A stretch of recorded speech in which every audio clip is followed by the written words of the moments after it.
Managers of Reddit, what's the worst thing an employee has done to get themselves fired?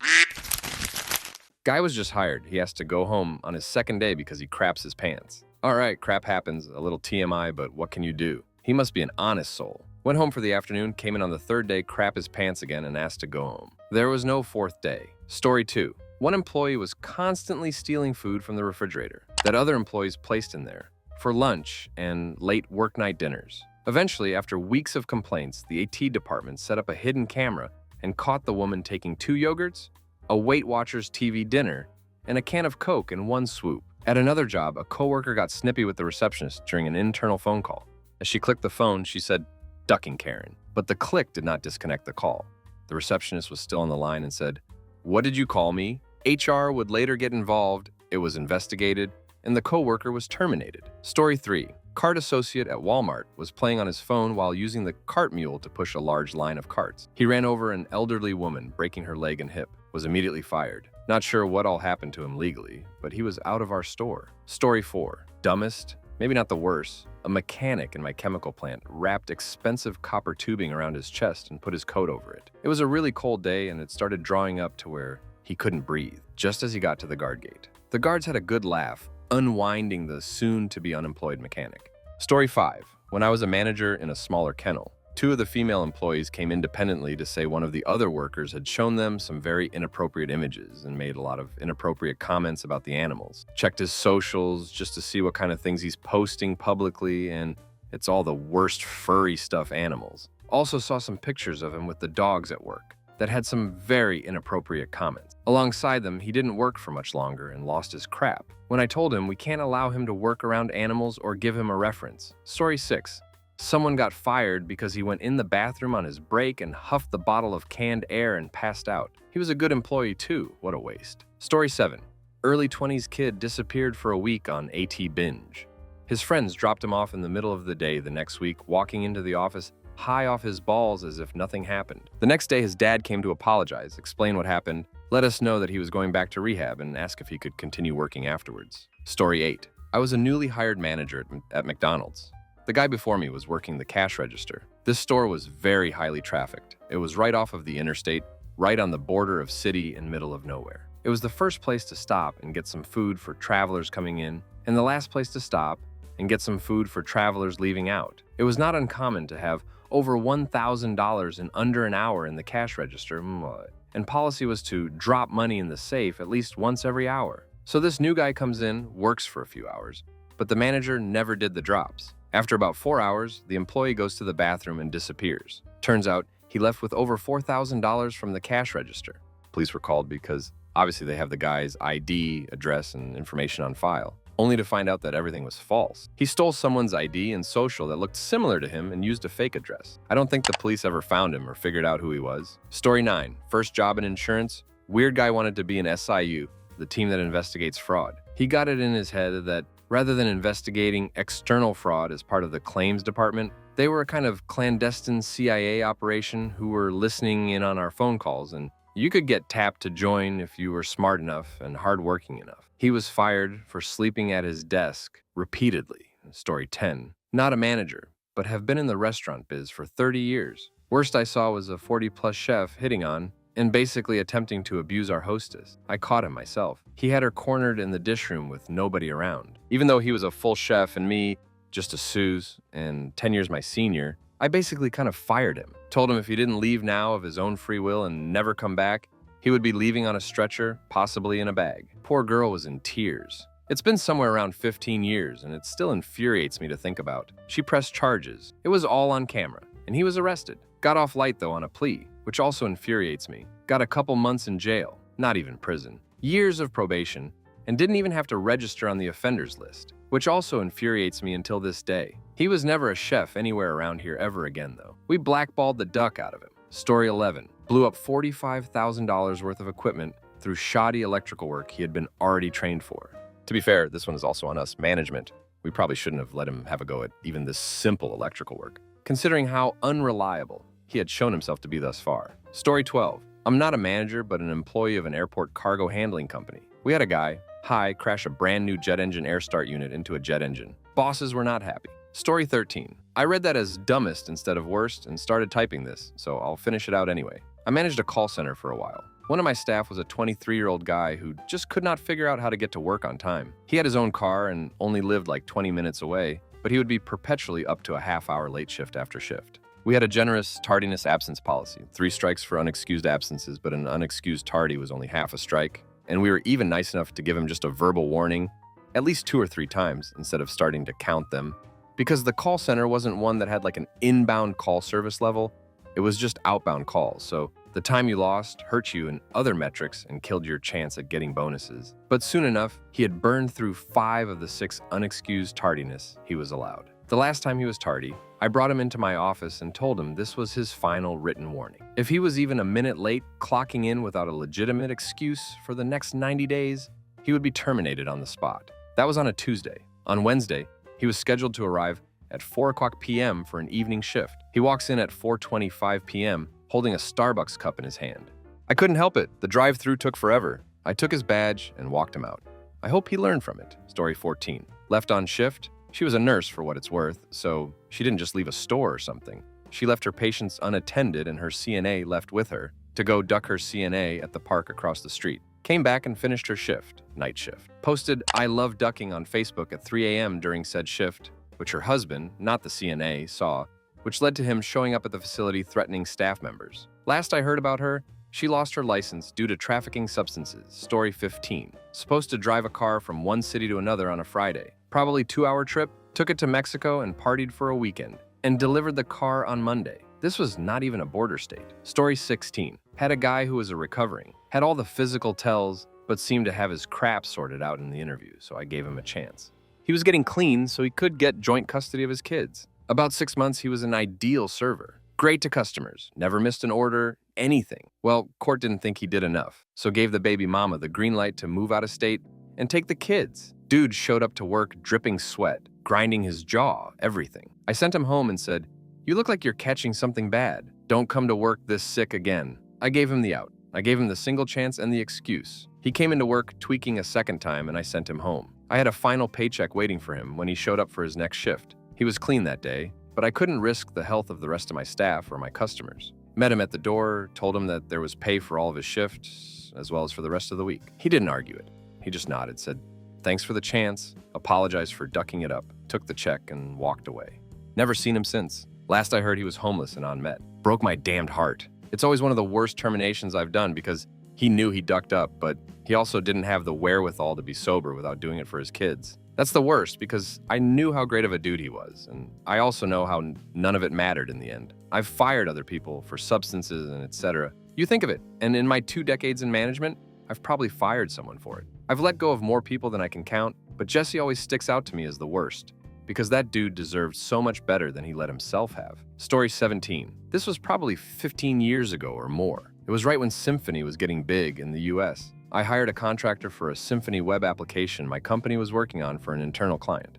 Did a bunch of interviews, had them sit in a room and actually work on a project for a few hours, just to demonstrate some competency in the framework and Pete. Reviewed the guy's code and it looked fine for the time we provided and he started working on the project. We were about 6 weeks into the project and he had delivered on one of the milestones but had hit a wall. So I popped into his office to chat about where he was at and I downloaded his code from Subversion. Yes, Subversion. I give technical staff a lot of leeway on schedules and projects because I've never seen tight deadlines and directives do anything other than build a massive backlog of technical debt from people taking shortcuts. Anyway, I found out he was only making commits outside of working hours, or he would make one huge commit right after he arrived at work each day. So I asked to see what he was working on right then, and dude was just on some forum.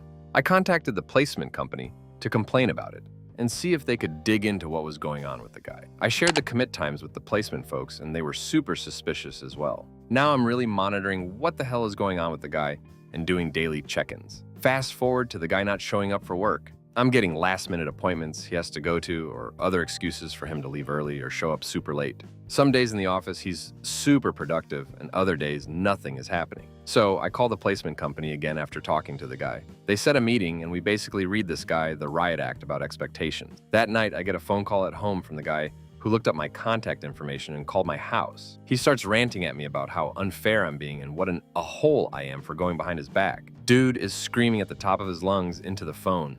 So I noted the time he called and called the placement company, first thing to say, we're done with the guy, and to bring in more candidates. I tell my account manager what happened, and he right away asked me what time the call happened. So I tell him, and he says he was on the phone with the guy at the same time. He reports it up the chain at their offices, and the next thing I know, I'm being asked to a deposition because the placement company ended up suing the guy, who was actually twins. I learned from the account manager after the fact that they had applied for jobs under different names with the same credentials with the placement company. One of them had the legit credentials, but they thought they could work it out by sending one guy to a job just enough to make it appear as though progress was happening, while the other one learned how to code POP on the job. They would try and balance both jobs.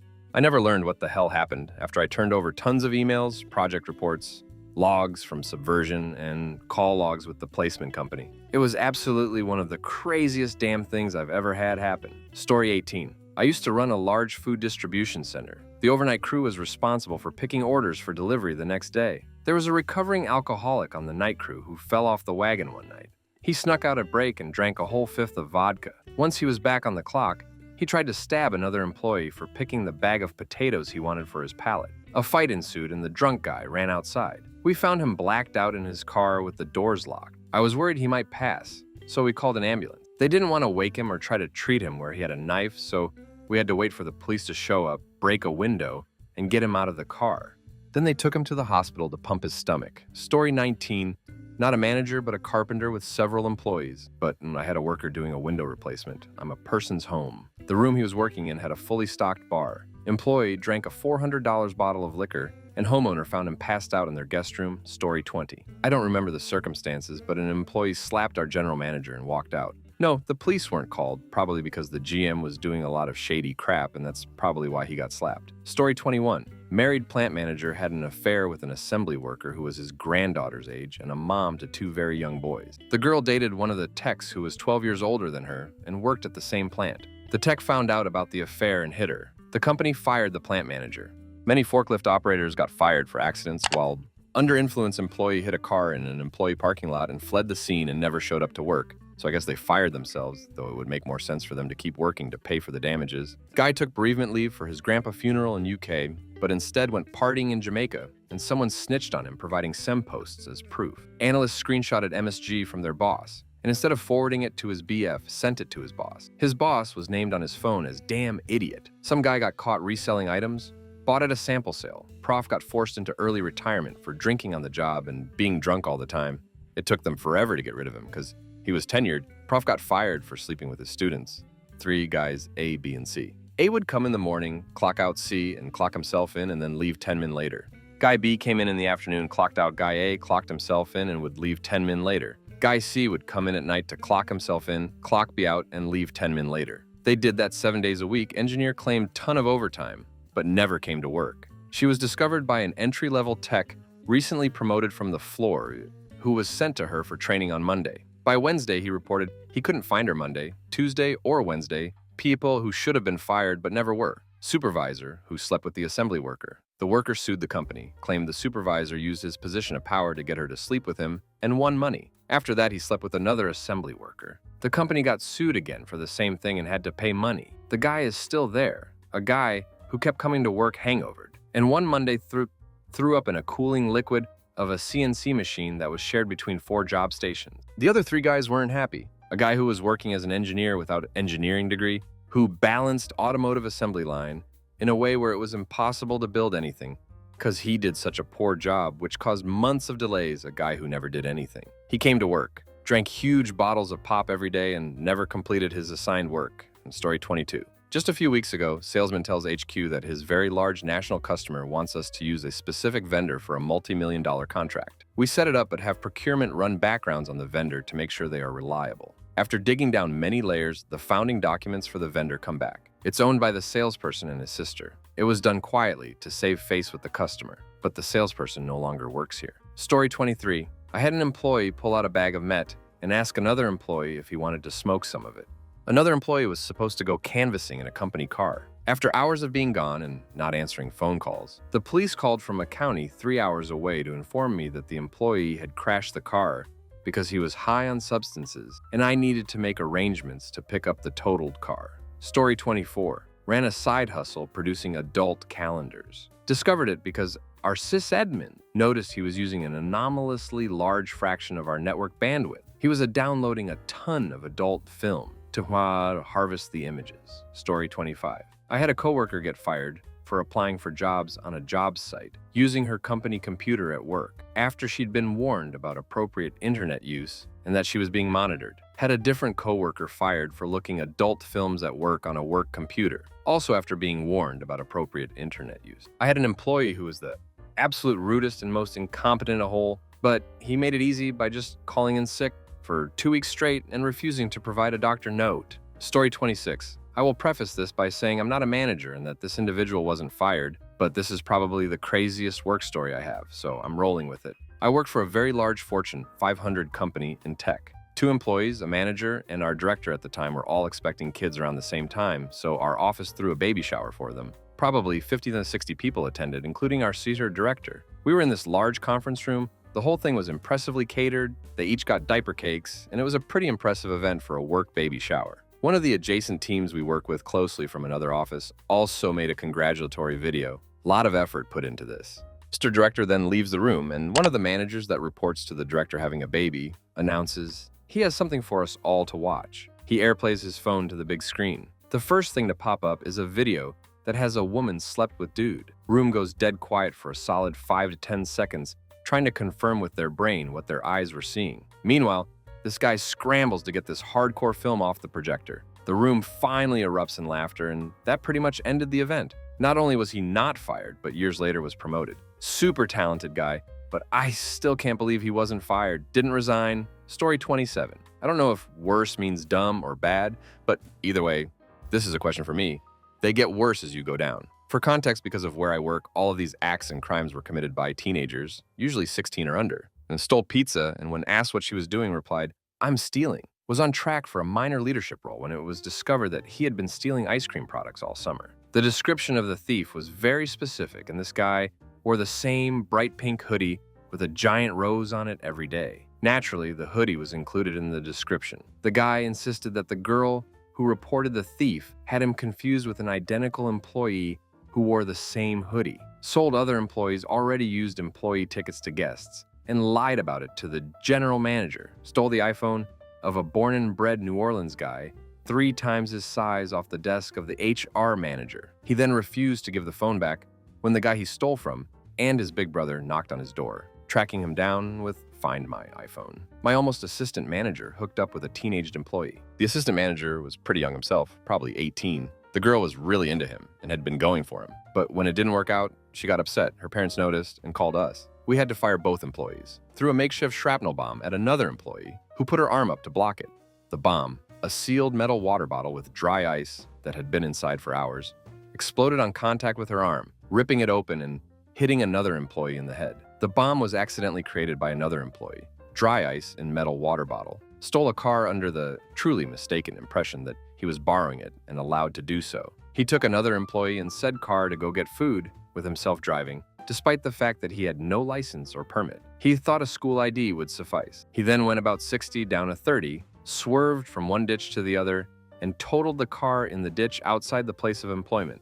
Story 28. I once had an employee complain about how they thought they were shorted a raise from a few months earlier, so I had the company look into it. They found out that it was a bit of a gray area. For a few employees, they were hired right before the raise was issued. But the company decided to go ahead and give them all the raise immediately, as well as back pay them from the date the raise would have been issued. When I informed the employee of this via text message, they didn't show up for their scheduled shift and were going on vacation for 2 weeks after that day. They proceeded to blow up my phone with message after message of some pretty threatening stuff, threatening lawsuits for wage thefts, lying to them, among other things. Person basically went absolutely nuts for the entire 2 weeks of their vacation. I never responded to a single message, just let them rant. I always have the schedules posted 3 weeks out, so when they called while I was out of the office, an employee told them when they worked next. Helpful employee had customers to deal with, so told them to wait a second.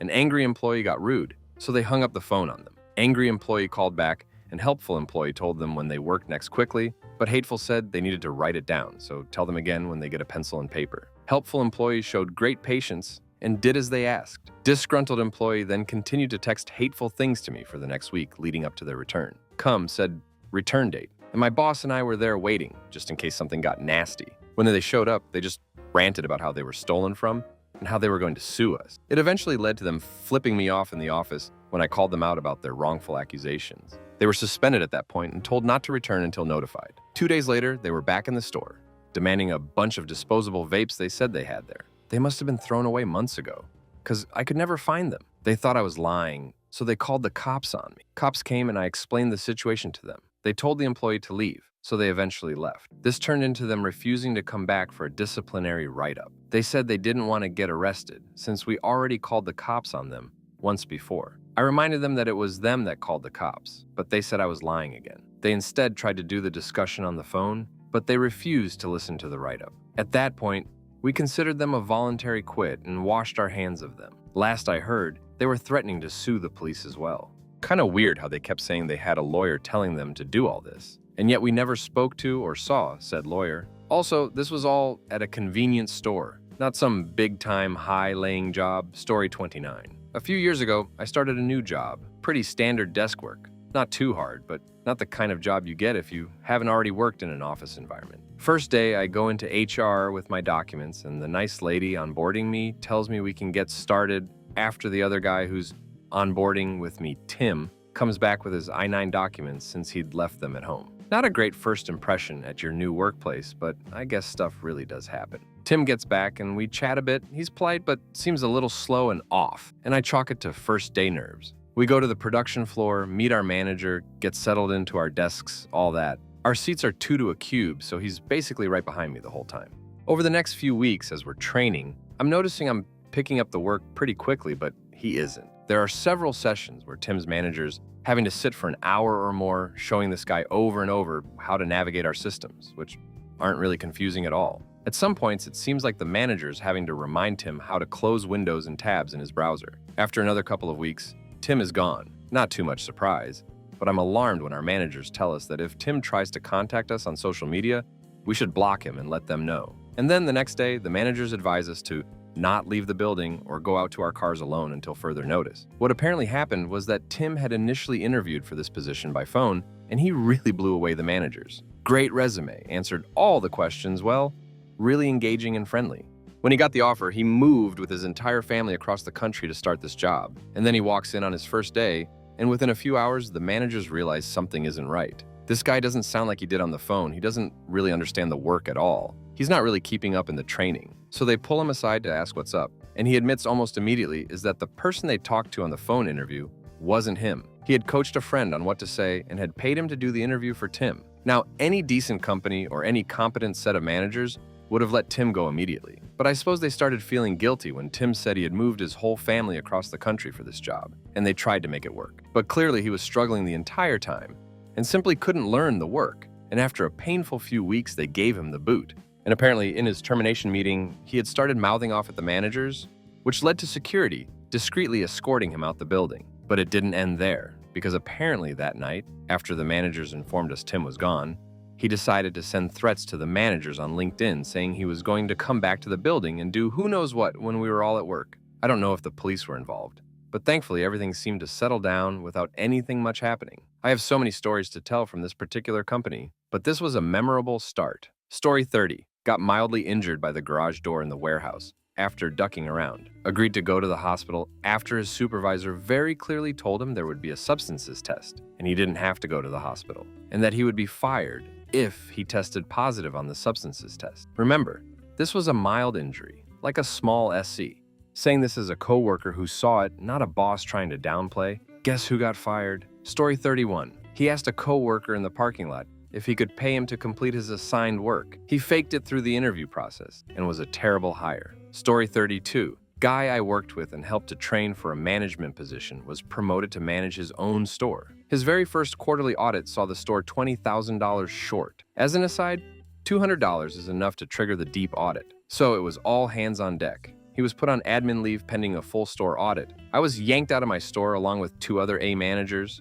Assistants got to play bosses for a week. The area manager and even the regional manager showed up. And we went through every last receipt, invoice, deposit, camera log, everything. Every scrap of paper that had anything event tangentially related on it was looked at. Cigarettes. He was short 20 grand in cigarettes. At the time, that was around 300 cartons worth of cigarettes. And he was being clever about it. At no point was he on camera carrying cartons out of the store. When deliveries happened, the totes carrying the cartons were always just off camera. But he made sure several other totes were always center frame, so it looked like they just happened to end up there. Best we could tell was he was putting them into half-full coffee cup boxes off camera. He then entered the boxes as transfers to other stores. Then he must have taken the cartons out of the boxes before dropping them off. We assume this because he always ordered quite a few extra coffee cups each order, far more than he sold, and had been calling around to every store within 100 miles to pawn them off. He also figured out he could manipulate the invoices so the missing cartons wouldn't show up on the end-of-month report. Then he'd order extra cartons to show up on the next month's report. Basically a mini Ponzi scheme. So we never actually had enough proof that it was he who had stole the cartons. We had a lot of, it was probably him evidence. However, he was not the only person who did ordering, entered invoices, check orders, and put away freight. The chain of custody was broken in many places. The assistant manager, also on admin leave, proclaimed to not know anything. The problem is the quarterly audits are on random days, so he had no way to know when to order enough cartons to make up for what was missing for the audit. I don't know if the company ever pressed charges. They never told us where it went after that, and I never saw anything in the papers. He was fired, though. Even if they couldn't prove he stole anything, he still came up $20,000 short on an audit, more than grounds to sack him. As I recall, the assistant manager was brought back on, but forbidden from doing any ordering or invoicing or paperwork or just about anything an assistant is responsible for. Pretty sure she left after about a month. The store had to go through monthly audits for something like a year after that, and surprise, surprise, the very next audit came up $50, and each audit after that was well within bounds. Story 33. Hired a manager in his mid-40s from a well-known publicly held auto group. He was fired after a week for asking a newly hired 22-year woman if he could sniff coke off her boobs. He also seemed to talk about his sexual adventures a lot.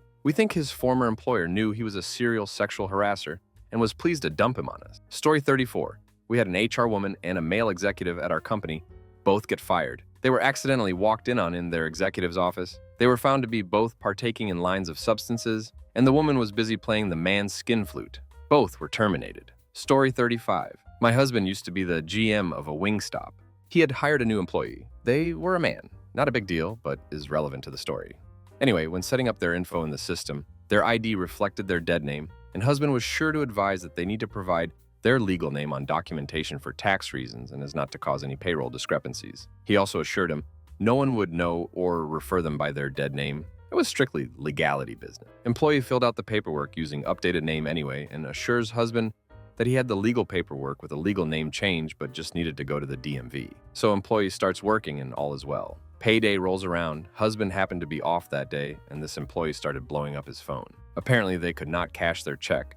Turns out they lied about the legal standing of the name change process. They start getting erratic and demanding something to be done immediately, and blaming my husband as if he deviously did this on purpose. My husband reminded them of their prior conversation they had and told him when he went into work the next day, he would be happy to update the system and a new check would need to be issued. This did not satisfy the employee, and they started berating and physically threatening my husband and others at the store if he didn't seemingly wave a magic wand and fix everything immediately. This was also at like 5 to 6 p.m. The threats got so unhinged that my husband immediately fired them, hung up and called his boss and told him what's up. The employee was also banned from coming to the store or police would be called. As for the check, the employee would now have to wait to receive the check by mail, which would take several days longer than waiting until the next day as originally expected. Husband had a hammer below the cash register to protect him and the store in the event they were going to make good on their threats. But thankfully, nothing happened. Crazy, right? Story 36. Not a manager, but I worked at a university in the department that handles all the aspects of internal construction, maintenance, and moving.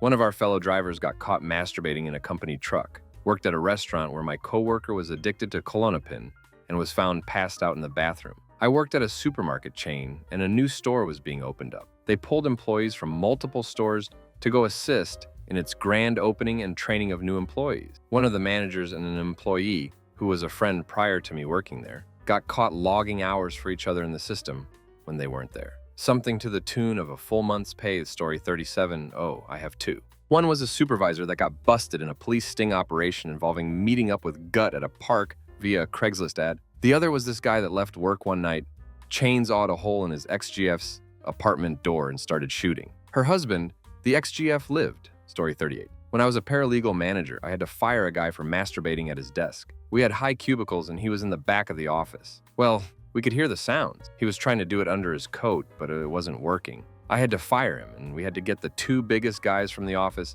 to carry him out as he screamed death threats at us. For 3 months, he waited outside our building every day and just stared at people as they left the building. Cops said they couldn't do anything about it unless he entered the building. Well, one of the employees complained to her boyfriend, and the boyfriend beat him up and he never came back. Story 39, bank.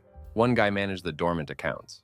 Incredibly nice guy, everyone loved him, had been there for years. One day, after an audit, it was discovered that he'd been embezzling money from the dormant accounts for quite some time. Turns out, he'd gotten himself into debt he couldn't climb out of, and that was his solution. Not only did he get fired, he went to prison. Story 40. I currently manage software engineers. If you've ever worked with engineers, they can be a different breed. I haven't necessarily had a bad experience with one, but have definitely met some characters. I hired a guy.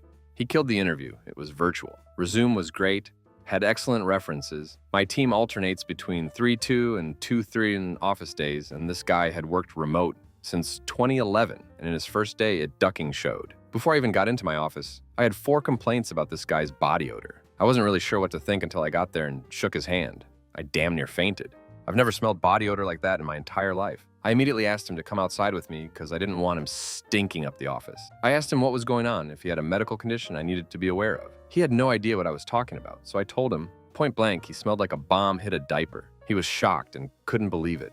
I asked him to take care of it and gave him the rest of the week to work from home to get it taken care of. A week goes by and he comes into the office. Immediate complaints from people. One colleague threatened to walk out. I asked the guy again what the deal was, and he told me, well, I sprayed Febreze on myself before I walked in. My jaw almost dropped. Apparently, this guy hasn't showered in literal years and just washes himself with water from his sink once a week. He also smokes cigarettes and apparently only eats 1 meal a day and drinks IPAs for dinner.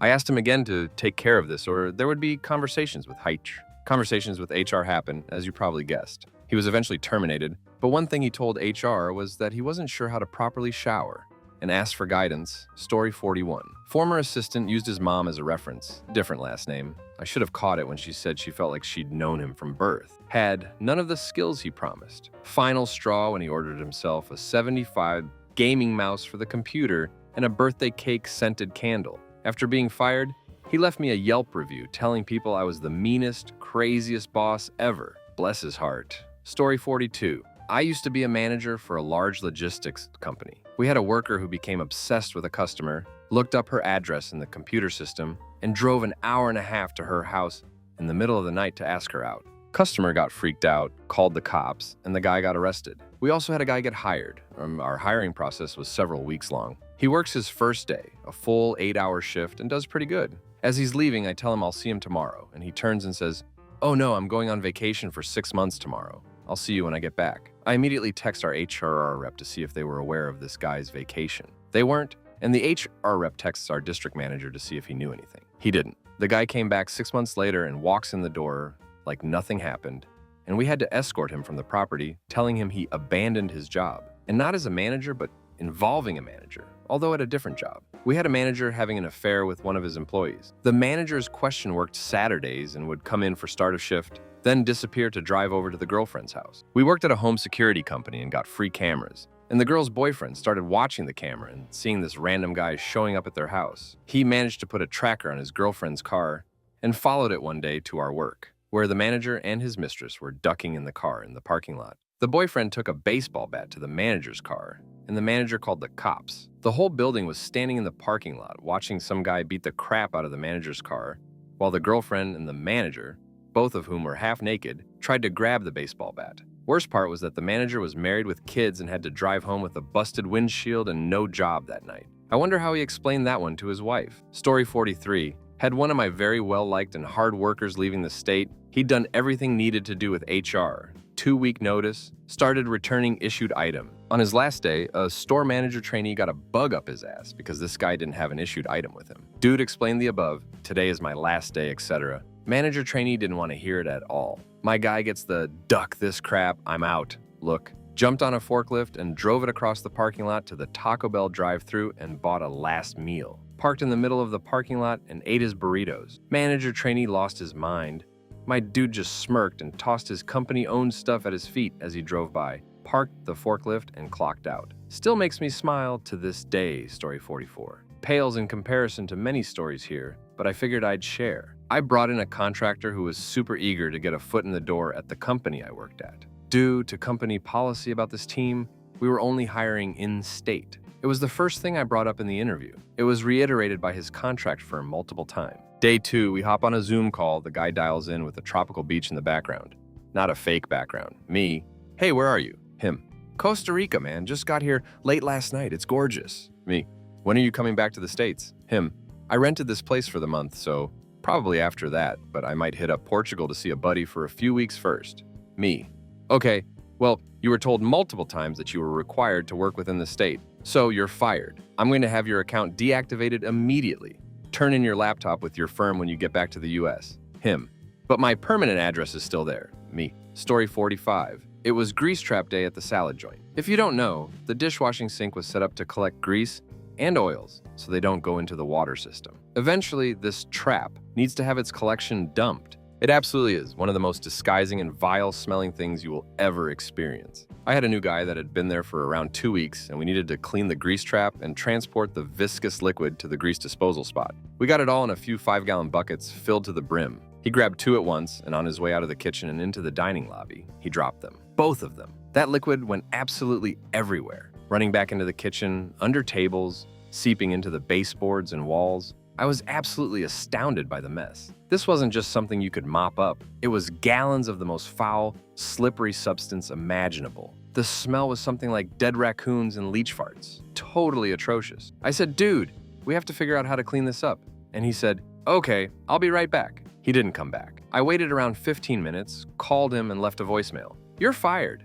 I spent a few hours using various cooking sheets to seek it up and dispose of it. I then mopped the remainder off the floor with whatever chemicals I could find. Pretty sure I took the finish off the floor. My shoes and pants were completely stinky and ruined, and I had to take the bus home, which took longer than an hour. The owner gave me $100 the next day. We decided to hire professionals from that point on, but funnily enough, the guy that came and collected it accidentally spilled the thing in his ducking car. That place was cursed. Story 46. When I ran a retail store, I once had an employee steal money from the safe. I got a call from one of my assistant managers close to close that the safe was short money. I drove to the store and verified the safe was short and figured out what happened within 10 minutes. The employee took a broom and moved where the security camera was pointing. To make sure it was no longer pointing at the safe, they stepped in front of the safe. Unfortunately for them, I could still see their legs on the camera, and they were wearing shorts. This happened in the winter in Michigan. Only one employee wore shorts to work at that time. Story 47. Woman owned the hibachi place next to the grocery store I worked in. She set her purse with the night's deposit down in the bagging area of the checkout and left. My employee, in full view of 5 cameras in that area that are very noticeable, saw the purse, looked inside, gave a big smile, picked it up, and left on the bus. Hibachi owner comes in 10 minutes later, freaking out. We run back the cameras, see what happened, give the info to the cops. Cops go to her house. She throws the door open for them to see the purse sitting on the TV stand and her husband packaging Coke at the kitchen table. Story 48. One of my former chefs got drunk and probably high on shift, smashed a door, tried to fight the GM, left of his bicycle but fell off it on the driveway, which no one knew.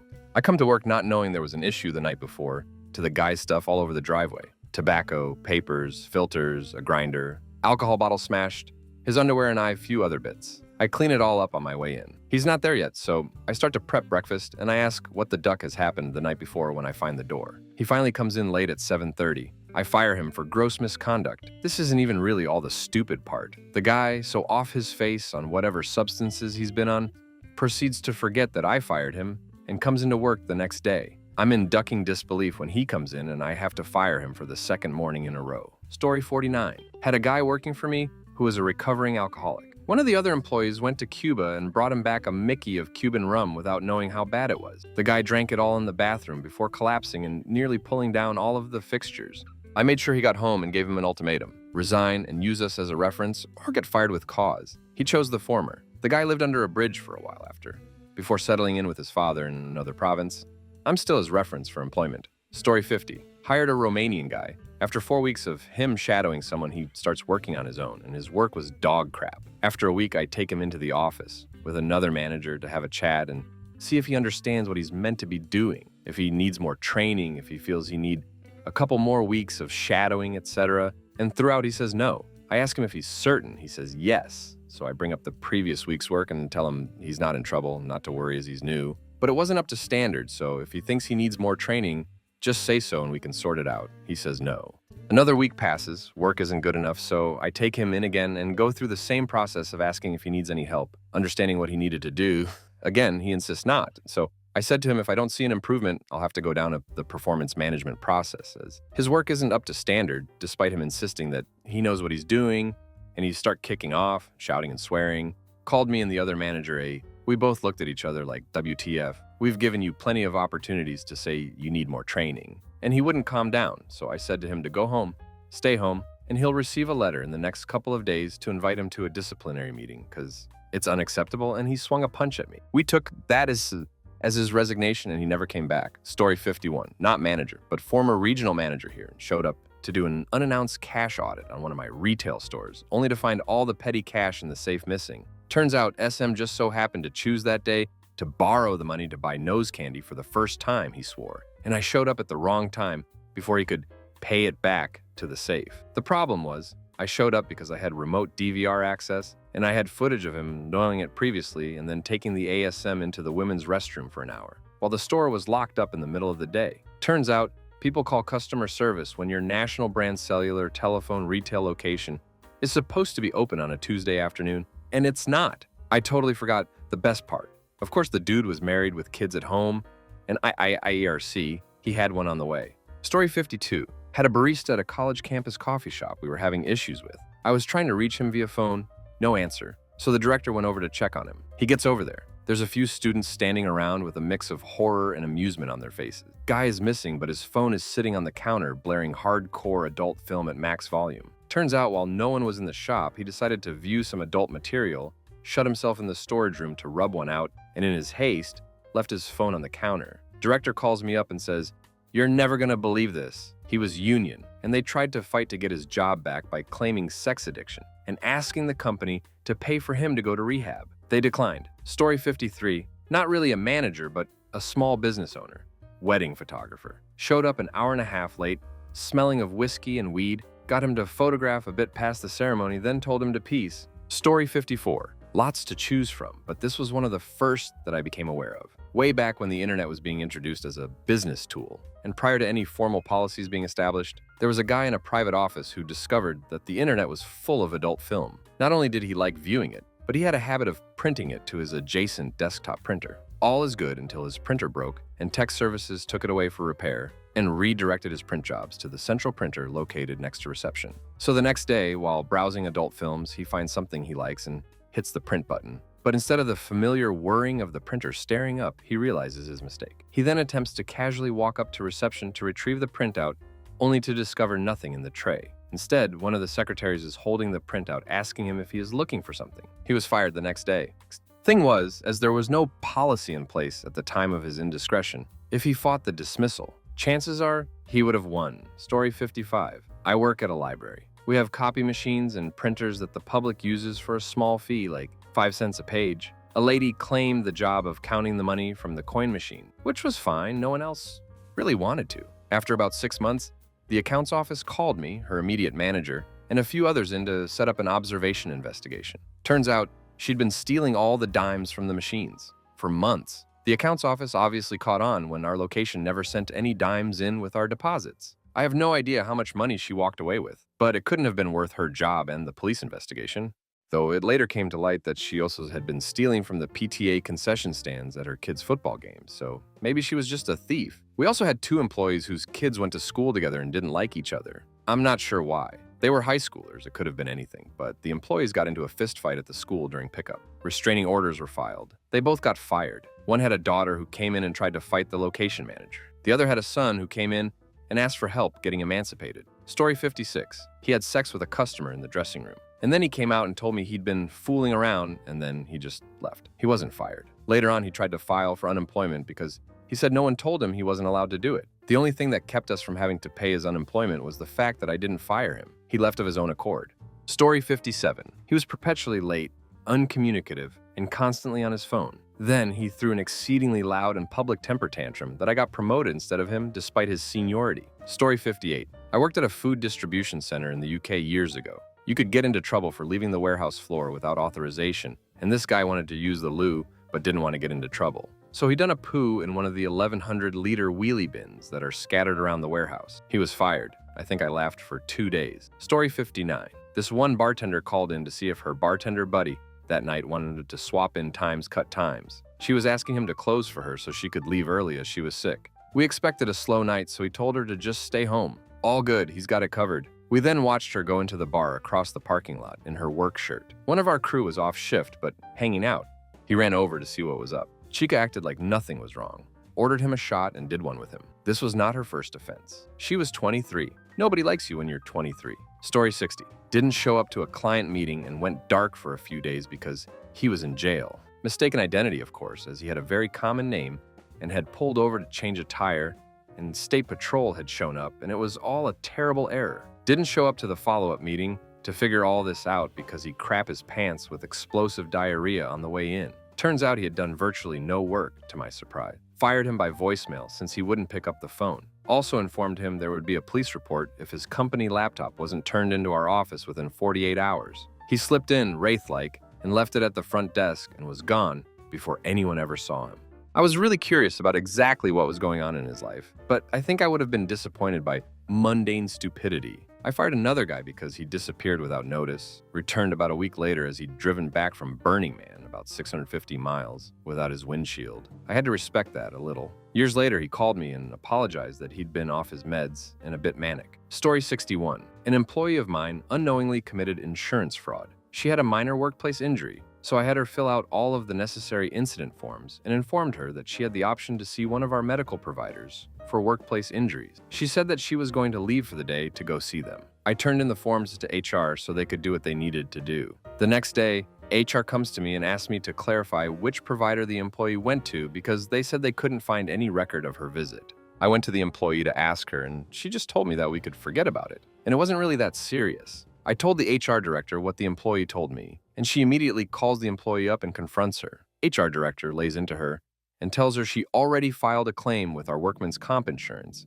and it would be very bad if she lied about going to the provider. Employee comes clean and said she just wanted to go home for the day. She was fired on the spot by HR, not by me. Story 62. In college, I worked at a tire shop, and it was actually a really fun job. I never saw it happen, but one of my coworkers would take some tires as he was unloading the shipment truck, hide them behind the retaining wall outside, then come back at night and put them in his truck and take off. I'm still not even sure how he got caught, but they fired him for it, which is too bad, because I actually really liked that guy.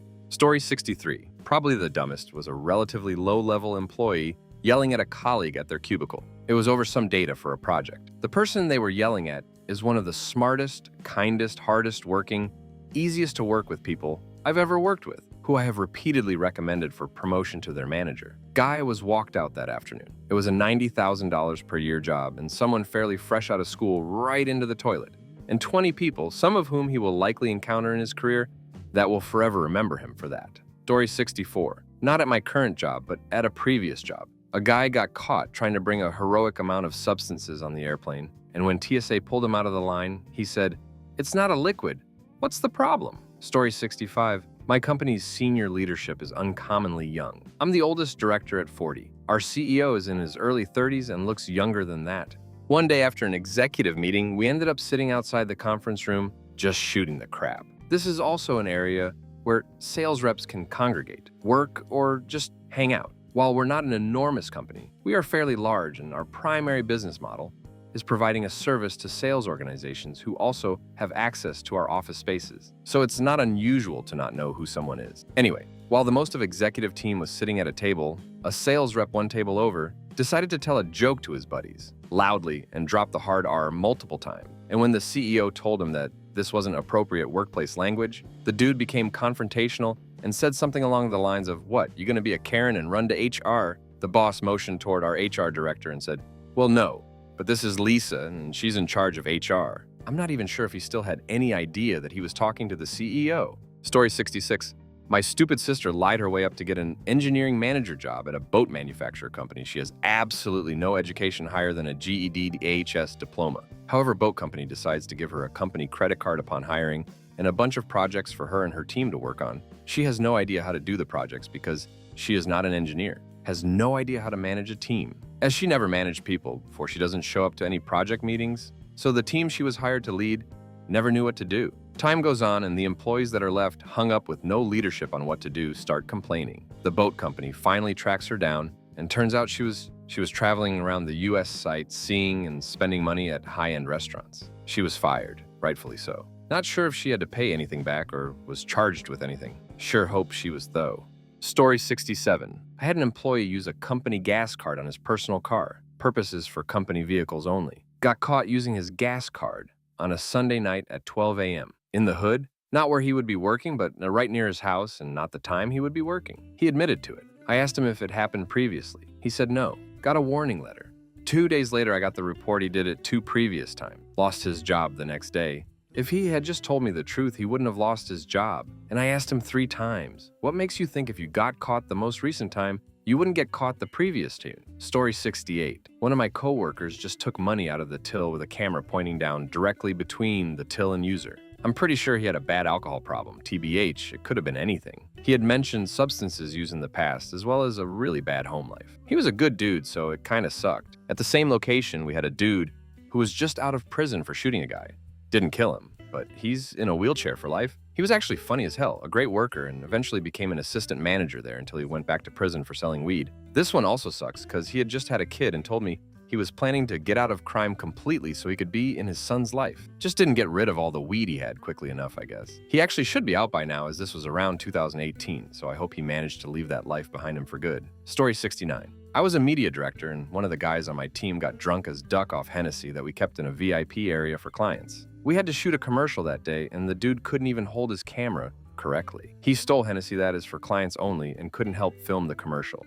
The next day I fired him. Story 70. I had a manger in her mid-50s showing customers banana pics of her 27-year-old boyfriend. The customers were middle-aged, senior women. It was so outrageous that I didn't believe it until several different parties confirmed it. Story 71. No longer a manager, but I used to be a GM at a small shop in my college town. Immediately let a guy go that sent a text implying disgusting things with a hairbrush to one of our underage employees, who was very upset by it and no longer felt safe coming to work. My boss told me I needed to calm down and we shouldn't rush to let someone go because they're flirting, and told the dude he wasn't fired. Girl quit and business failed. Not even 2 weeks later. I was not sad to say goodbye to that place. Story 72. Guy told a coworker of mine that he was going to bring an AK-47 in and shoot the place up. She told me. I told her Harshar called the cops, and he was escorted from the premises, and a restraining order was put on him. Story 73. Our company regularly visits people's homes as often as once a month. Many years ago, a dude has a key to enter a specific house to get their job done each month. Apparently, they keep adult VHS tapes in the house, and he sits down to watch one in the living room. Unfortunately, he is surprised to find out that the 13-year-old daughter is home sick for the day when she came out and saw him doing his thing. I guess he technically wasn't fired since he just came to the office and dropped off his uniforms and keys and walked home without talking to anyone. Almost everyone in the small town the customer lived in canceled within a few months. Story 74. Maybe not the worst, but drinking beer during a Zoom call while on camera at 9 a.m. after asking for accommodations related to your problems with alcohol. Story 75. Worked at a hotel.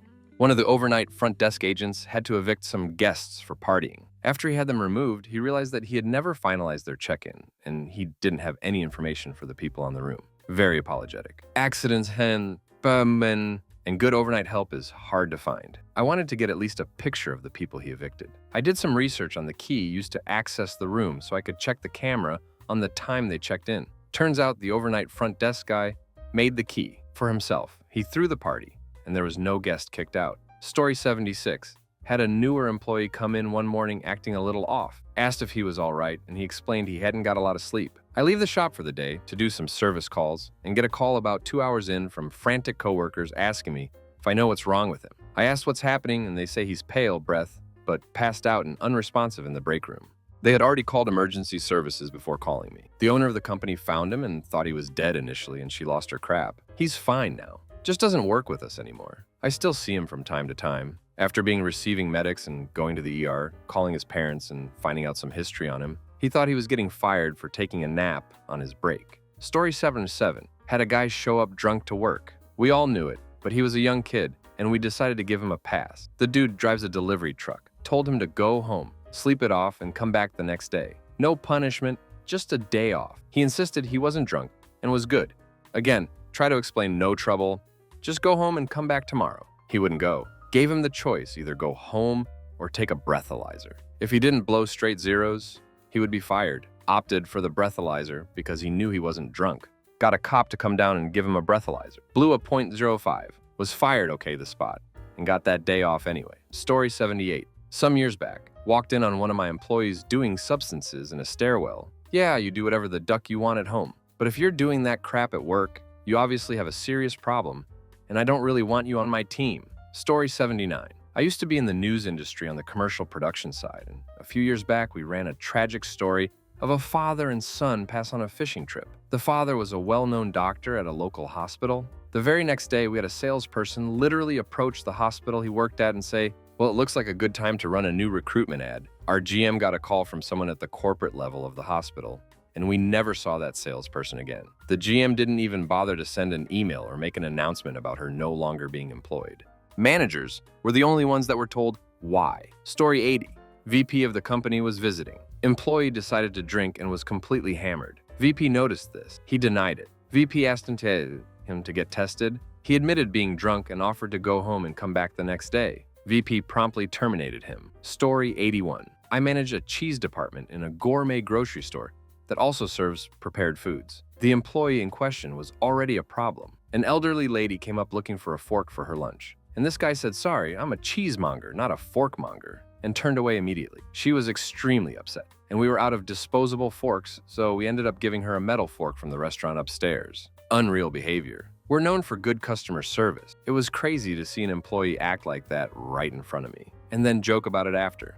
Story 82. I wasn't a manager at the time, but the wildest thing I've seen an employee do to a manger and get fired on the spot was at an automatic car wash. This girl who had worked for us for like 2 weeks and was just absolutely a crap show employee. Rude as hell, barely showed up, Karen'd at everyone, lost it at the assistant manager when he asked her to clean the vacuum lot and proceeded to use caustic car wash chemicals to attack him and those of us standing around trying to work. She then took a shovel and attacked a customer's car while screaming at the customers in line for the car wash. Broke out his car lights, dented the car. She then went back and threw stuff at the car wash general manager. It was absolutely wild. Story 83. Hired a dude that was down on his luck. Just got out of jail, just had a kid. For a while he's doing good and he's getting along with everyone. One employee throws a Halloween party and dude gets absolutely wasted and makes an ass of himself. Employee throwing party asks him to leave, and dude punches his coworker and ends up in jail. Dude gets released and we negotiate a return to the job with the consent of the person who got punched. Everyone felt bad for the dude, despite everything. Dude spiraled a bit but didn't really do anything to get fired. Then he shows up drunk and I have to fire him. 2 days later, he takes the cops on a high-speed chase with his kid in the truck. He's in prison now. Story 84. Security guard at a 24-hour convenience store. Harassed multiple female employees, myself included, over text. Video caught him going into the management-only office and using the staff phone number sheet to get their numbers. He also added the women on Snapchat after they popped up in his recently added contacts quick ad. Pretty easy to detect him as the account owner by both phone number and his full name as a Snap user. Reported him for following me around the store and sending inappropriate messages to me while working, with timestamps. His wife owned the security company he worked for. Ducked himself over big time. He thought I wouldn't report him because the other women he victimized had been too scared to do so. Story 85. Worked with a guy who crapped his pants and just went home. Didn't say a word to anyone. Went home, shut off his phone, and called it a day. Showed up the following morning like nothing happened, and then got belligerent when his manager gave him a written warning for cutting out of work. He would have been well within his rights to call his manager and say he wasn't feeling well, and that would have been that. Instead, he ended up getting canned after balling up the written warning and throwing it in his manager's face. We did not fight over his chair. Story 86. Not a manager, but HR here. Had a male employee who would heavily flirt with a female coworker to the point of causing disruptions in training classes and meetings. Stop his work vehicle next to this employee at a work site where she was sitting due to not feeling well. He offered to drive her to the sector office, which she accepted. then offered her an aspirin and water, which unfortunately she also accepted. Yeah, he gave her substances on the job, in a work vehicle, at a work site. Thank goodness she demanded to be let out of the truck once she realized she was feeling really strange. And he actually complied with her request to let her out. Story 87. When we brought up minor issues to talk to the employee about, they sicked their mom on us during their break, screaming, cursing, threats of abuse, and lawsuits. The person was in their mid-late 20s, not a kid. We told them to go ahead and not bother clocking back in from the break. The organization offered at-will employment, and all employees knew this. It was a summer camp with most employees ranging from 18-28, though there were some older employees. We anticipated that this might be an issue with the younger employees, but none older than 20. Story 88. I used to work for a large retailer that had all its employees take an annual anonymous job satisfaction survey on the computer. Although the survey was supposed to be tamper-proof, the store manager somehow was able to change the results before sending them to corporate headquarters. He would have been able to get away with it, except for the fact that he changed the results too much. As altered, the survey showed that every employee in the store was 100% satisfied with their job. Headquarters management immediately saw this was completely impossible, launched an investigation, and the store manager was soon an ex-manager. Story 89. One of the low-level marketing bros was making small talk to the office guest. She said she was getting to golf this weekend, and he decided to tell her how much he hated golfing with women and how much it looked like they were struggling to swing their clubs, and went on to say that he'd rather watch Special Olympic athletes tape hockey sticks to their hands and try to golf because at least that would be funny. He shortly found out that the office guest was none other than Michelle Weed doing a talk at our large team meeting. Story 90. Was a manager at a well-known restaurant as a university student. We hired and trained a 20-year-old girl with some prior experience serving. She often made mistakes like putting in the wrong items or forgetting to put her orders in. The last straw was when she accidentally gave a table an appetizer they didn't order. The table already ate half of the appetizer when she realized her mistake. What did she do? She grabbed the half-eaten appetizer from the table and gave it to the table that ordered it. They were next to each other. She said she was embarrassed to make another mistake. That's why she did that. Story 91. Call center job. Can't decide between the guy who lit fireworks off at his desk or the guy who challenged a customer who happened to be local to our location to a fistfight. Busy days for management, but all in all, probably the least remarkable call center firings that will be mentioned in this thread. Story 92. Stealing his lunch off the floor. We literally watched him go from point A to point B with no stopping by checkout. He lied to two of us. Then when the store manager came by, giving him one last chance, that was it. Dude was told point blank he could go pay for it, and he lied to two of us. So the general manager stepped in and fired him on the spot. It was like a $4 item, and he got paid better than most.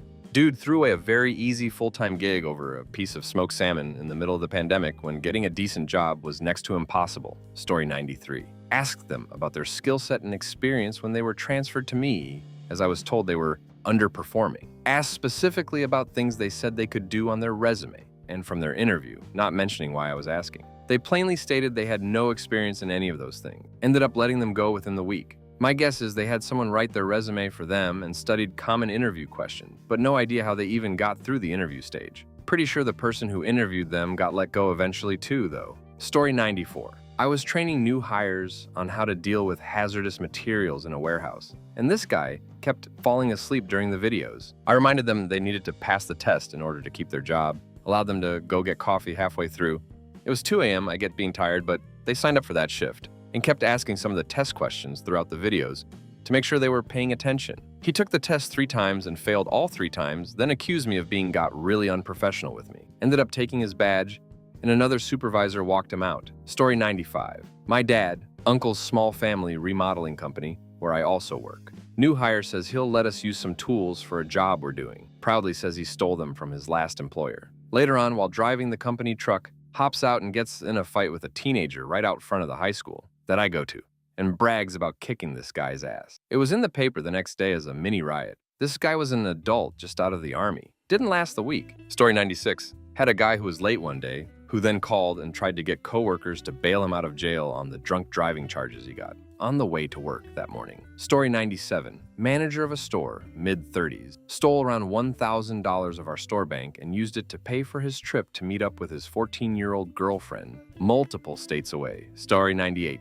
One time, an employee at my company, Big Company, did a reply all to a company-wide email complaining about the timing of employer-provided lunch. He was gone within a couple weeks. Story 99. I'm not a manager, but a new coworker took over the charity phone lines I used to handle. The deal was that they would call up for advice regarding their condition. Occasionally, as expected, we would have the odd difficult caller. The new lady was a week into her job. She got frustrated on a call, and as she hung up, she punched a grade 2 listed sash window, smashing it into smithereens. It could only be repaired by a very expensive replacement. Once she was asked to admit what she had done, multiple witnesses, she was escorted off of the premises. No idea whether she had to foot the cost, though. Bosses of Reddit. What's the worst employee you've ever had to deal with? We once had a guy working for us who tried to swat a wasp with a sledgehammer. The wasp flew on his face, so he hit himself, then tried to sue the company for not telling him.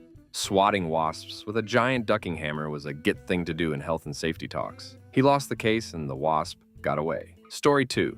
Had an employee placed sick for 2 weeks, sending us daily emails to update us on his condition. At the same time, his band was posting photos on Facebook of their road trip to SSXW. Story 3. This thread is making me sad. I'm well-groomed, non-crazy, hardworking, and punctual, and would probably never hit myself in the head with a sledgehammer, and after getting laid off at the end of December, I've had zero luck finding a job. But all these nutcases managed it somehow. Story 4. Girl comes in as a waitress, would take food out of the window because she thought it was hers and wouldn't bother to wait for the whole order to be finished to check that it's hers. She would take it out to her table and realize it wasn't hers, chuck it, ask for new stuff because the cooks messed it up, and duck up another waitress's orders by throwing them away. Then she asked for change for $100. She received $100 in change to make change for her one table. Instead of counting it out, she hands the entire $100 back to the woman, who leaves with it all. The girl was $80 short at the end of the night.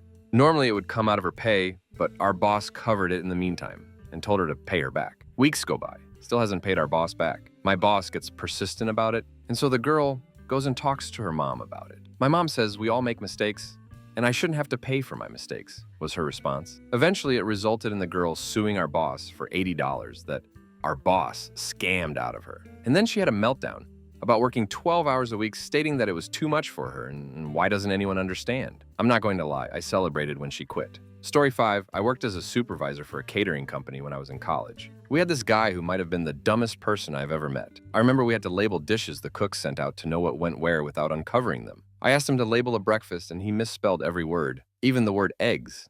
The worst, however, is late one night. We were cleaning up and I asked him to mop the kitchen before we locked up. I was in the office doing paperwork and a horrible acrid smell started filling the kitchen area. I told everyone to get out and started looking for the source. Turns out this idiot decided to mop the floor with bleach and ammonia. I kicked the bucket into the drain and went outside, coughed for 45 minutes and ended up in the ER. The owner of the company was so desperate she refused to fire him, so I gave my 2 weeks. A few months later, I hear the guy T-boned another driver with a catering truck trying to run a red light at an intersection. The resulting lawsuit ended up shutting the business down. Story 6. I was a call center supervisor. I had to fire people for various reasons. Among them are the following. 1.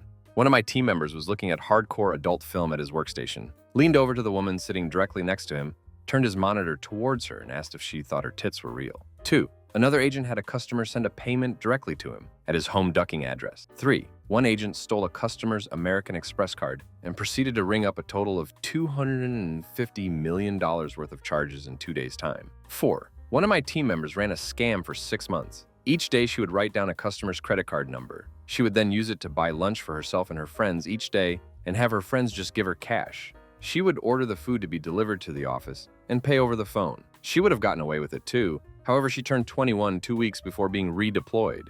For her 21st B-Day, she rented the Pittsburgh Party Bus, which is a bus limo with a fully stocked bar, and they drive you around to all the different clubs with admission already paid for. There were 15 people on the bus, around $100 a person. Story 7. My favorite is the guy twice my age that thinks he can undermine me because of the age. They put me in this job for a reason, Haas. Calm the duck down and do what I asked. Story 8. I'm a security supervisor. I came in one morning and found the night shift guard asleep with an empty cider bottle beside him. This crap wasn't just hard, it was ducking solid. If you're in the UK, it was white lightning. I walked around him, set up my computer, filled in the paperwork to get him off site, called control, waited an hour for the company to send a rep down, drank a coffee, all without this ducker doing more than snoring or farting. When he was cleaning out his locker, a whole bunch of empties fell out. He hadn't even had the sense to toss them. There was another guy we dealt with in the same place where a checkbook went missing from the client's desk. I saw him out during his shift one day, which in itself was a no-no, in a check cashing place in town. I went over to say hi, and he tried to clock me when he spotted me coming. Turns out he'd been using the client's checkbook to supplement his wages. Story 9. A few years back, I made some changes to our employee manual, so I put a couple copies in the break room for everyone to read if they wanted. The next day, one guy from the shipping department, who had worked there for over 10 years, walked into the main office and punched another guy who he had been having a little feud with for years right in the side of the face. Caught him totally off guard, knocked him out of his chair and onto the floor. The shipping department guy then walks out of the office and goes back to his job like nothing happened. Police were called, gave him a citation, and I told him to grab everything and he was done. He got all upset because he had been reading the new employee manual, and one part had said if there was a problem with an employee, they would be verbally reprimanded, then suspended from work. And if it continues, they would be fired. He assumed he could punch the other guy in the face twice without being fired. Story 10. A girl who started dating my best employee. Then she started beating him. Of course, he told nobody because of the stigma of being an abused man. I didn't find out till his friend showed up one day and started yelling at her when they were both on shift. I lost my best employee because he quit and had a nervous breakdown. I still worry and hope he's okay. I fired the girl on the spot and she didn't understand why she was getting sacked. The story was backed up by multiple other individuals who finally came forward before anyone asks. Afterwards, it came out that she was also secretly bullying another employee to the point that she wanted to pass. This one really messed me up too, because I felt like I'd failed as a supervisor. I'd asked about his bruises, but he always had an excuse. Wiped out on his bike, weekend DIY project. As someone who'd been in an abusive relationship myself, I felt even more guilty for not seeing signs. Story 11. I had this wacko who worked for me at a company that rhymes with blows and is a home improvement warehouse. She told everyone in the store that she had a brain tumor and was going to have emergency surgery for it on a Saturday. The following Monday, she strolls in back to work. We were expecting her to be out for a rather long time. We had arranged for flowers and get well cards and had her shifts covered for the week. We asked her if she had surgery. Oh yeah, they removed the tumor. Did I mention that she had all of her hair? No. Oh, well, she had all of her hair. Not to mention she actually came into work. To describe her lying as pathological is doing the word an injustice. Story 12. I worked at a pizza joint with this dude who was absolutely clueless. We hired him on as a driver. For 2 weeks, he would constantly get lost, come back to check the map and go drive around for another hour. The last straw was when he hit a parked car in front of a cop and just drove right back to the store. Story 13. Had a lady who smelled like a hamster cage, like the sawdust stuff you put at the bottom, who changed my whole perspective on humankind. She was large, breathed heavy, and complained about everything. She would show up late. When she didn't call in sick, she would show up with her lunch in hand. Her lunch consisted of multiple packages of Twinkies and a nacho platter from 7-Eleven. But she wouldn't settle for the small section normally reserved to fill with the cheese. Nope, she would remove the lid and fill the entire lid with nacho cheese. Then come in, bag of Twinkies on arm lid of cheese in one hand, chips in the other. Remember, she's late but still had time to stop for this crap. Once at work, she would smoke every 30 minutes, then come back inside and complain about how terrible she felt. Of course, you feel like crap.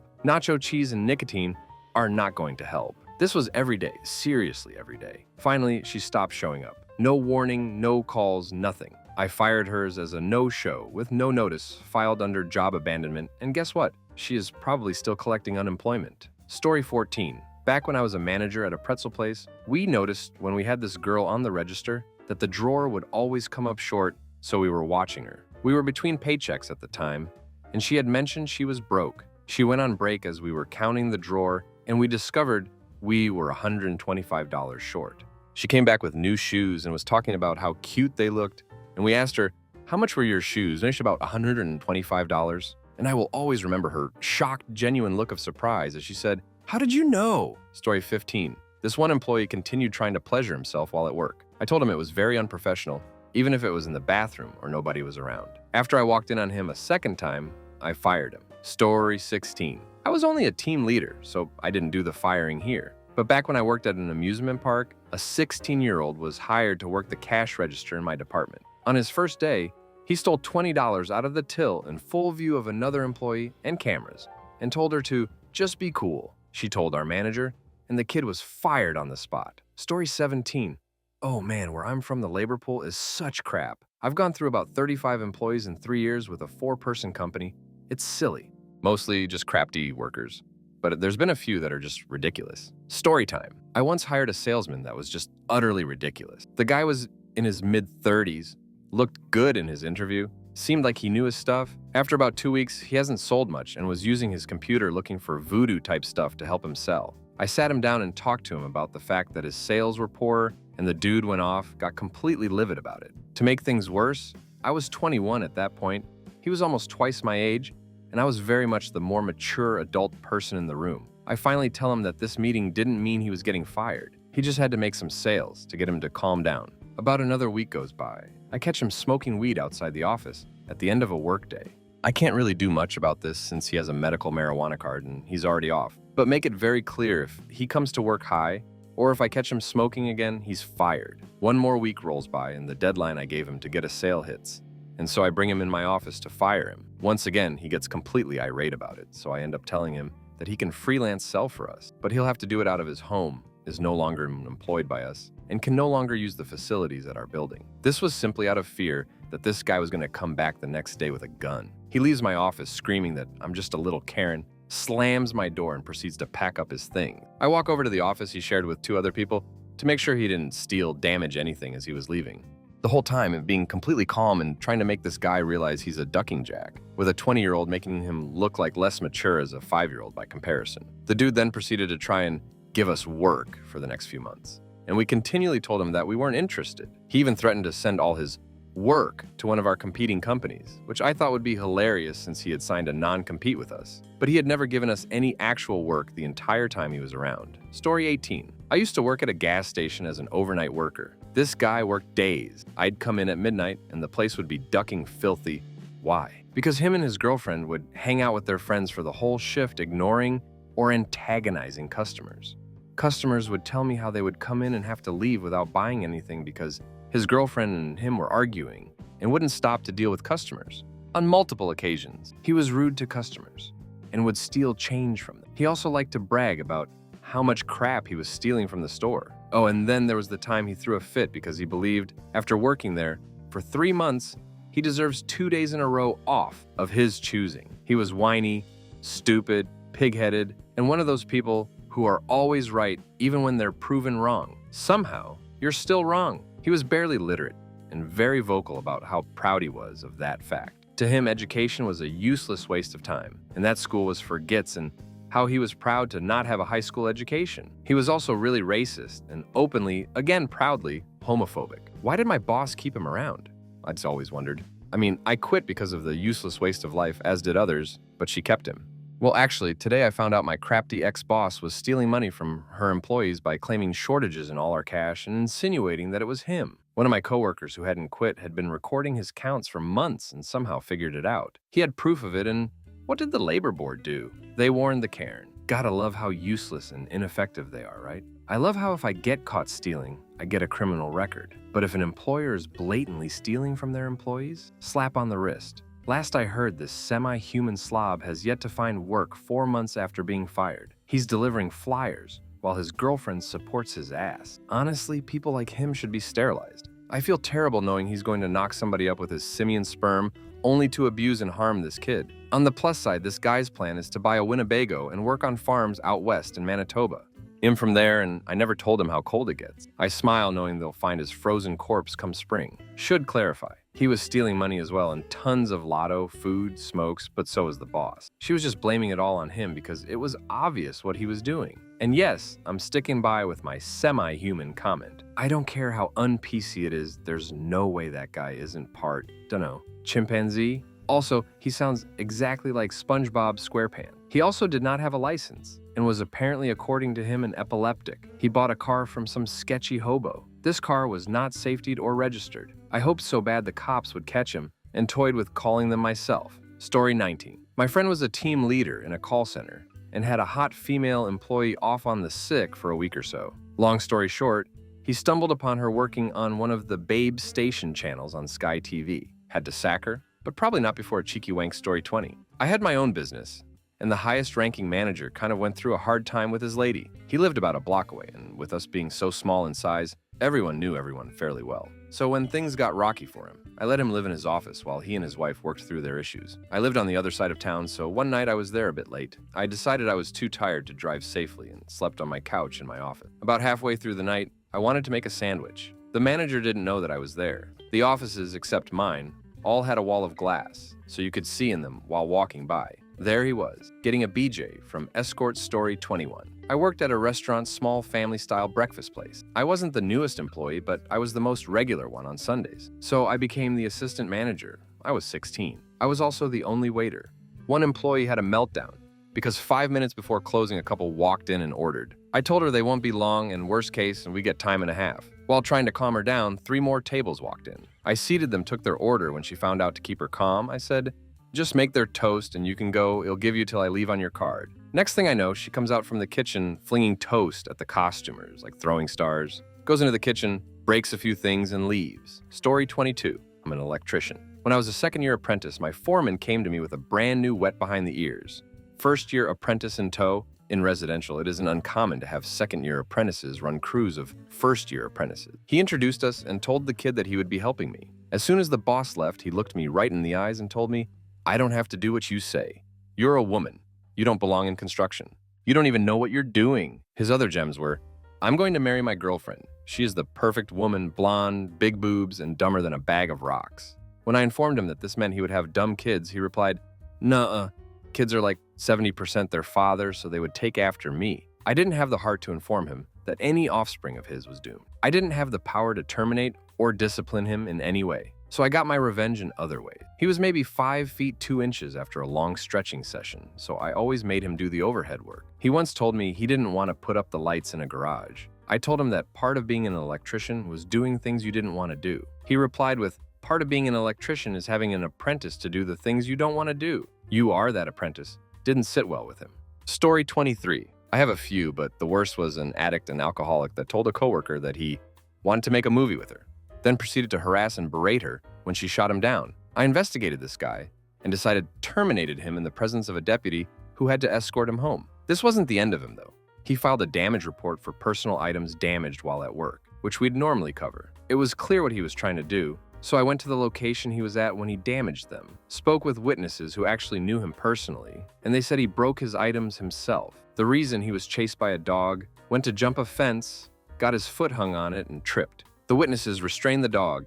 He jumps back over the fence and walks into the street, then slams his satchel on the ground, which broke his phone and sunglasses. Oh, he assessed the sunglasses at $80. They were a $10 pair of Panama Jacks from Walmart, and the cell phone was a $300 track phone. Another was an employee with a mental disorder that thought his supervisor was out to get him. Having a mental disorder myself, not as extreme as his, I wasn't about to fire the guy for stirring a bit of drama.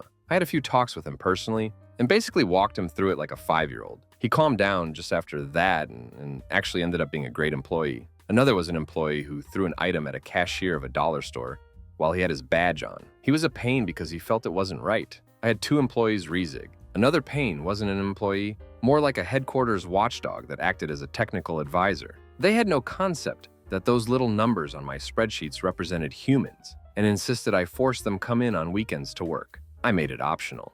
I had one guy take a court order off of someone's door. I felt bad for firing him, but seriously, I had one keep his equipment after being fired. I left him a letter basically saying, "Return it in 3 days or we're sending the US Marshals to come get it," and him. BTW, this was a government job. He returned it so fast that he forgot to keep his personal car charger. Yeah, I had about 1,300 employees, so I'm sure there's many I didn't have to deal with. Story 24. Here's a reverse story. When I was working for USAID, my boss was kind of a hard ass, as in very serious, very no bullcrap kind of guy. Nobody ever wanted to cross him. He liked to yell and scream. For some reason, I happened to be the guy that he actually liked. I'm talking, I was the go-to guy for anything, especially PC-oriented. He had me organize his PC all the time, and every time I did, I always found stuff that shouldn't be there. It was a work PC. Usually, the things I found were when he wasn't around, so I just ignored them and moved on. For instance, I found a document on how to find the clitoris and how to pleasure it best. However, one day, he got me to organize again, and he was looking over my shoulder the whole time. This got me nervous because I knew we were going to eventually stumble upon something that shouldn't be there. I am clearly stating each item in hopes that he says, "Not open it." But one image, he didn't know what it was and asked me to open it. For some reason, I knew it was going to be bad. I clicked on it and opened a picture of him in his underwear doing a pose most awkward moment ever. Story 25. Not me, but my sister has a coworker who constantly calls out of work. My sister works at a small gas station, Quick Mart. When she works, there's usually only one person on staff for a shift. One time, her coworker called out because of a doctor appointment on a Friday at 4 p.m., then was seen at a bar at that exact time by a regular customer. If you're going to call out sick, at least stay home or go somewhere far away where you won't be seen by anyone you know. It sucks for my sister because she'll work from 5 a.m. to noon, then find out the lady called out. So she then has to go back into work from 4 p.m. till 10 p.m. She rarely sees her daughter ever because of this, and her boss refuses to replace this lady. Story 26. Used to manage a coffee shop when I was younger. After the morning rush, I would head into the office and work on scheduling, pay, ordering, etc. It was a small shop, so there would only be one other employee manning the counter. She would call me if they needed help or a break. Well, one morning my boss calls me on my cell phone, says he's been trying to get a hold of our location for the past 20 minutes.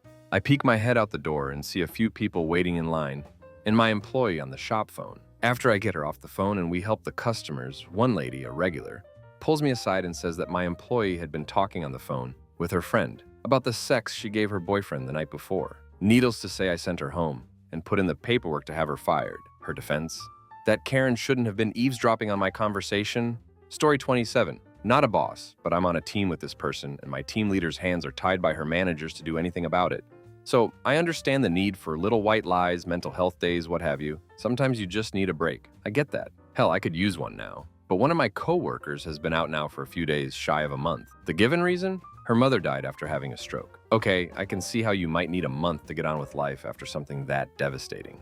Here's the thing though, and I would honestly like some feedback over whether I and my team leader are being overly suspicious. There is no obituary. When the company wanted to send flowers, this coworker said just to have them sent to the house. When anyone tried obliquely to find out what hospital her mother was in, back before she died, coworker just found ways to weasel around the question or downright did not answer. None of her friends on Facebook even reference her mom dying, or even the normal, "our thoughts are with you" type words of comfort. She said that she doesn't have enough money to carry out funeral preparation. But when my team lead, who used to work for the biggest funeral home in the area here, suggested that there are either A, payment plans, or B, pro bono work written off as tax credit, coworker states that she doesn't like that funeral home. Since we do not really have an HR department per se, one of our admin assistants has been given the task of trying to obtain some proof that this is all true so that coworker can at least have bereavement pay. But until she brings in proof, coworker's not getting at least a month's worth of checks. Not to mention, this is a sort of job that you can work from home, though it's encouraged that you come to the office. Hell, my team lead's dad has 6 months to a year to live due to cancer, and she still comes in. If she's not in office, she's working from home or the cancer center, and she's going blind due to a disease called pseudotumor cerebri. On top of all this, it happens over 2 weeks of our busiest time, when insurance switches over from one year to the next, and we have to be fixing and testing and making sure everything works when our software goes live. This coworker has always been the drama llama. If you have a story about something, she's got one better.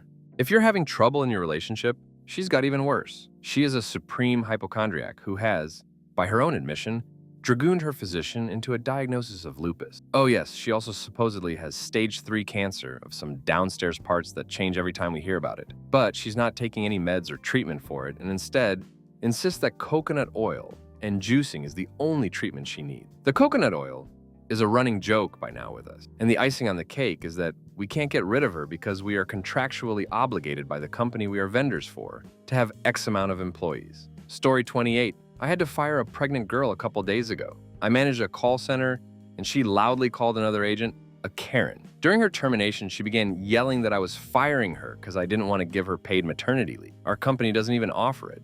When I told her this, she began pointing her finger down, yelling that I was firing her because she wouldn't let me get none of this. Seriously awkward. Story 29. Had this kid beg me for a job after a teacher's recommendation I hired him. He was good for a time, then he got involved with crafty people and became a crafty kid. He didn't show up for work one day, saying his uncle died. When I mentioned it to his brother was like, "Do TF?" So I wrote him up. The very next week, I was off the day he was supposed to work. He called one of my key holders saying he was stuck at school. I couldn't go in because I had no babysitter. One of my neighbors worked for me, but had recently lost his license for dumb crap. I had to go to town, so I took him in. And when I pulled into the parking lot, crafty kid's car was parked in front of Subway 2 doors down from the store. Mind you, this was the time he was supposed to be working. I dropped off other employee, drove slowly by Subway, saw a crafty kid eating a sub. I just pointed at him, and he somehow was surprised that I caught him. I called my store and talked to my let holder. He begged me to let him go over and fired him. Normally I say no, but this guy was screwed over by crafty kid twice, so I say sure. He walks over to Subway, buys a drink, calmly walks to Crafty Kid's table and says, "Hope that sub was worth your job." And that was the last of Crafty Kid. Story 30. I once had an employee who was seemingly a reformed convict, but ended up later robbing a bank and tried to take the money north into Canada. I'm in Colorado. He took 2 of our employees with him, and they were caught about halfway through Wyoming. In honesty, it ended up being funny because he signed his real name on the bank's welcome booklet before he proceeded to rob them. Story 31. Not a boss, but I work with someone who forgets that she actually has a shift every weekend. She will literally be seen across the street with her best friend having coffee every weekend, but won't be working. Truthfully, we should probably let her go, but it's just not in the nature of the company I work for.